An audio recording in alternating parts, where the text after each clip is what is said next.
I may still just do my idea because it's kind of fun to just figure things out for yourself. Welcome to Comfy Cozy Knitting. I'm Laura and I'm here today with another episode, switching it up just a little bit.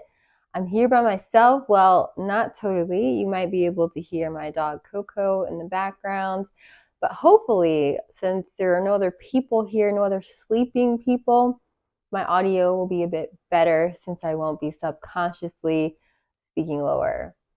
So today, one of the things I'm going to do to change it up is I'm going to jump right into my whips. After that, we are going to take a look at some of the things I got. I just want to show you some of my acquisitions. After that, I will show you the yarn that I'm working with, playing with for color work, so you can kind of see what my options are as I plan some of my upcoming color work socks. And then after that, I'll come back to you like this, because the rest of that, you're going to be kind of just looking at the items and I'll have like a voiceover or something. After that, I'll come back to close things out with a couple quotes from a book that I recently read. So let's jump into it. All right. So first things first, we have the swatch completed, or my comfortable honeycomb sweater. This is a sweater that I was going to knit for Adam, and I didn't say this, but I'm going to say this now. I'm not going to promise to put up, the name of the pattern, the designer. I don't know if I'm going to be able to get to all that this time. I just want to breeze through these things, and if I have the energy, I'll do it. But you will be able to go to my project page on Ravelry, look up any information you want, and then for what I'm about to say for this, I will put notes in the description so you can see all that I'm talking about. All right, so getting to it. This is the comfortable honeycomb sweater swatch. And Adam doesn't like it. I mean, it's not that he doesn't like it. He just doesn't think it's his style. Sometimes you see something on the model and it looks really good, but then when you see what it would look like in person, you're like, I don't know if I would actually want to wear this. And so it's good information. So that's why we knit swatches, right? We don't want to waste time. It's not just for the gauge swatch, but it also kind of can give us a preview of the design. So I'm back to the drawing board, and I've sent him so many sweaters. That could be its own episode. But after looking at all of these are the two that he's thinking about. And I'm just going to pop them up somewhere here because I don't have the names of them on the top of my head. So I will put that information in the description for you. You can see one is a Raglan, very simple, and the other is a cardigan like zipper sweater, and that one's more complicated. I'm willing to do that. I actually want to do something interesting. I'm actually bummed to knit just a stockinette sweater for him. However, this color, I'm just not sure this is the color for that cardigan zip up sweater. I don't know what you call that. It's really nice. I just don't think this is it. I could see that in like a blue. I love the green on that guy. I could see it in a blue, a gray. I think a neutral would be really nice. So that's where I'm at. So I'll swatch for whatever sweater I choose later. Now I am thinking I'm looking ideally for a free pattern because I did spend money on this pattern and now I'm not using it. So hopefully I will eventually use it for myself because I would totally wear this. I would. I don't know that it would have been something that made it to the top of my list. So, but I paid for it. So I'm going to use it for me or for someone. All right, next up is my Felix. I don't have a lot of progress for this one. I can feel this mic like touching my skin. I'm trying to have it in a better position than last time. Okay, so I don't have as much progress, but because we're embracing slow knitting over here, I'm going to show it to you because this is where I'm at and there's no shame in that. This is a sweater portion and this is what I have on the sleeve. I have very long arms, so I'm gonna knit this to about, this sleeve to be about 19 inches, I think, from the armhole. And right now I would say I am at about a foot. So I have about 7 more inches to go before I'm done. And I'm just really hoping that after I do the second sleeve, I still can knit a nice long body. But if not, it's okay. It will be okay. And in fact, I do still have a little bit of money on my Knit Picks gift card. So if I need another ball, I'll get one. And because it's acrylic, I don't know. This is Bravo worsted. I'm hopeful that it will be close to this color, if not exactly the same. So that is my Felix by Amy Christophers. And again, information on my project page, but this is I think color 58 in Drops Alaska. All right, last but not least, I cast on another pair of socks. Oh, I do want to show you the progress on my cherry swirl socks. Let me show, because that's exciting. Let me go get those. Okay, so before we get on to the new cast on, let's show you where I'm at with the cherry swirl. I have a finished sock. Yes. Yes, sir. Yes, ma'am. So nice. And I put this sock on. I've already told you guys how I feel about this yarn. This is Fleece Artists.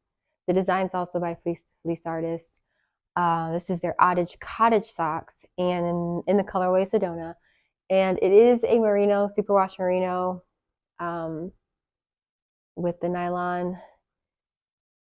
It feels different though than other merino that I have used. This is a fingering weight. It's not like a light fingering. So it's a little thicker, and it just feels durable, it feels strong, and it feels soft, and I have a picture of myself wearing this, and it was just like, oh, so worth it. I think I said another one, I didn't love the colorway, and that's true. Like, I do like it. When I say that, I don't mean like I'm looking at this like, ew. It's just, if you were looking at this video and thinking, oh, she knits yarns like this because this is her style, like, this isn't really, I don't mind a variegated yarn, but these colors, it's not normally what I would have gone for. And sometimes when you see the hank, the way it looks knit up is different. Like in the hank, it was like, oh wow, those are really popping colors, and they are. But yeah, anyway, I just want to say I love the sock, and I'm looking forward to wearing this pair of socks when I'm done. And the other one, I think, is nothing to write home about. I'm just still working on the foot. All right. I do like color, that's for sure. Though when I see some people's like neutral items, I'm like, oh, that looks so gorgeous. Now would I have, but I just feel like I would get bored knitting it. That's the only thing. So I cast on some socks, and I'm just gonna say it. These are for my sister for her birthday. So if you know her, don't say anything. And Candy, if you're watching, stop right now, okay? Just stop watching. I don't know. I think she watches it because I said the other day, I was like, I have a gift for you. And she was like, oh, okay. Like the way I don't know, like she didn't sound like, oh, you would give her. I felt like maybe she saw my other episode and she just knows that she's probably the person I'm gift knitting for. So I don't know. Maybe I'm wrong and she has no clue. It would be nice if she had no clue. But anyway, one of the things I got with my birthday money was this Hawthorne DK sock yarn. And I got this specifically for her. It's a speckled yarn. It's Cosmic Speckle. And anyway, I'm knitting 2x2 rib socks, and so I put this blue cuff. It's all 2x2 ribbing, but I still like made a little, like the top of it, a cuff kind of, because I made it a different color. So that's that. And then I'm going to add a different color for the toe. And I'm throwing up a picture here because I forgot to bring the yarn out to kind of give you an idea of the colors. So I've been inspired a lot by Summer Lee. I love how she plays with color. I have to say, I don't think this combination is as adventurous as her stuff, but it's still fun. I am basing these socks off of her basic DK and then her 2x2 ribbing sock, which is a fingering pattern, but I'm kind of inspired by both. I actually have already knit 2x2 DK socks before, and I've knit 2x2 worsted socks before. So it's some of it is just, I kind of just know what to do, but I go to those patterns like when I was trying to decide what cast on I wanted to do, if I want to see like, how, like for example, with the 2x2, with the numbers, I cast on 52 stitches. So to do the heel flap, it usually use half of the amount of stitches. So that would be 26. However, for the 2x2, you need 4, and that doesn't quite work for the stitches left over. It's not the 4 stitches you need for the 2x2 ribbing. So I had to think about how I'm going to do that. And so I was at church today and I was like trying to start the heel flap, and I was puzzling over what to do because I didn't have the books with me to see if she already tackled that. And to be honest, I don't even know if she has a 52 count cast on. I think I did that based on something else. So what I'm thinking about doing is adding a stitch on either side to the instep. So for example, if it starts with, K2, P2, I'm going to do a purl K2, P2, and then it's going to end with a K2, P2 knit, I think. Whatever. I think I'm going to add an extra stitch on either side so that it all like, I don't know, because right now the way I was going to do it was I was going to do 28 stitches for the heel flap and just 24 on the instep, but I just don't like the imbalance. So I'm thinking I might still stick with 26 heel flap and then just add those 2 stitches to the instep, if that makes sense. I think that's what I'm going to do. Now that I'm home, I may just go look over a few patterns and see if anybody else has already addressed that and if that's how they did it. And I may still just do my idea because it's kind of fun to just figure things out for yourself. I actually have another one of these. I am knitting them in tandem, but I did not bring it out. And so now I'm going to do the heel flap and heel turn and maybe even the gusset on this and then do it on the other one. And I'm knitting this with size 3 US 3 needles. And this yarn is Lankava Manio, and then the toe will also be Lankava Manio, which is a DK sock yarn that I've talked about before, which I get through a US online shop called Finished, as in Finland, Finished Knits. More to come on that later. All right, so I think that's everything for my whips. So now we will move on to showing the things that I got and then the yarn I'm going to be using for colorwork socks, so you can just kind of see what I'm going to be playing with over the next year. And yeah, I also see my son's hands because he was helping me out because we have a very humble operation over here. So he was helping me out with showing the books so I could film it and then he could like open it up. So yeah, let's get to that. First up, Chiagu Short Circulars. I got this in size US 2 and US 0.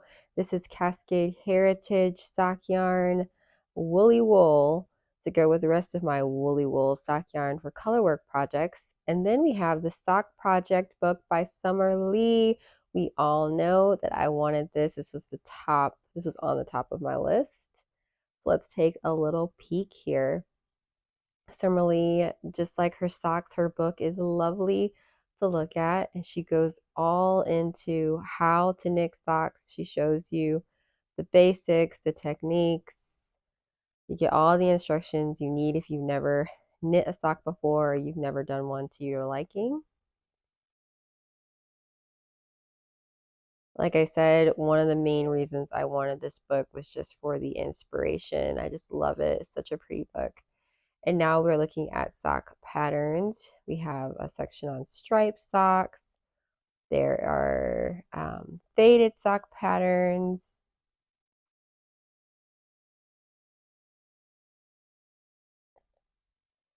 And then we have Alternate Stitch Dictionary by Andrea Rangel. Now, this book has a similar purpose in inspiring me. I didn't get to say in the other book, there's a lot of other sections, different types of socks, thick socks. We just didn't look through everything, just like we're not going to look through everything here. But just look at these designs, and you could use this in sock patterns, blankets, like home decor stuff, sweaters, like little motifs. You could use it on hats. I'm just really excited to take this and run. Here I am just wanting to point out some of the ones that I really like. Here's my favorite right here. I just love flower motifs. Birds, flowers, foxes. Those are my things. Yes. Let's all just take a note of that fork in the corner. I just like to keep it real, you guys. My son's noticing the sheep in that one. Yeah, so it's a lot of fun things. And apparently this is her second book like this. She has another one, and I bet the designs are just as lovely. And at the back of this book, she does have some patterns.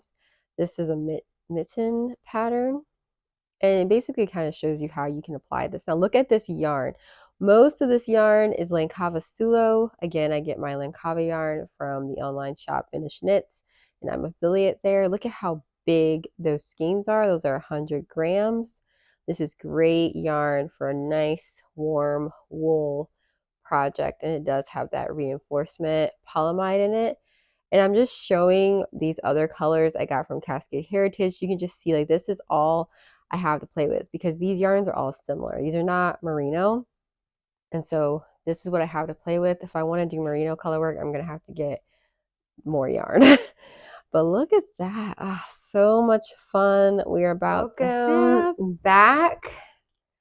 I am just tinking back the heel flap that I started back at church so I can do that idea that I told you before. But now it's time to close out. So thank you so much for joining me for this little episode. It's always a pleasure to do this. And we will end and just get cozy with books here for a second. So I'm going to be quoting North and South. And this is by Elizabeth Gaskell. I have several quotes in my journal from that book. And I'm just sharing a couple, and I'll probably circle back around to this book in the future. I think the way I'm going to approach this section is just sharing quotes from books that I've read this year. I'm not necessarily always going to share from books I'm reading right now. It might be a book that I already read or what I'm reading now. I'm just going to go with what I feel, what's speaking to me, because I like to go back and reread the quotes because I wrote them down for a reason. They really inspired me or made me think, and I want to remember them. And so, you know that feeling you have when you finish a book and you're kind of sad that it's over? Now, not all of my quotes are from books like that, but I do think if you really love a book, going back and rereading some of those quotes can kind of help you keep the party going that way, if that makes sense. So let's keep the party going with North and South by Elizabeth Gaskell. First quote: "But the cloud never comes in that quarter of the horizon from which we watch for it." I'm going to read it again. I'm not going to share thoughts about the quotes like I did last time. I'm not saying I'll never do that again, but I'm just going to let these sit, and you can just, engage with them however you want.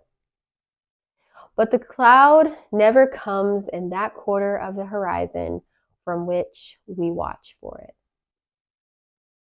Second quote: If the world was full of perplexing problems, she would trust and only ask to see the one step needful for the hour. The one step needful for the hour.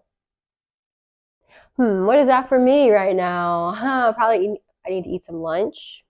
That would be really wise so that when everybody comes home from the store, I can be helpful. I don't have to be grumbling about in my heart about having to help put things away because I still haven't grown up. So yeah. Anyway, let's close out. Thank you for being here. I so appreciate you. Stay cozy. I know there's a lot going on. Take care of yourself. Enjoy your knitting, your crafting, your people, and I will see you soon.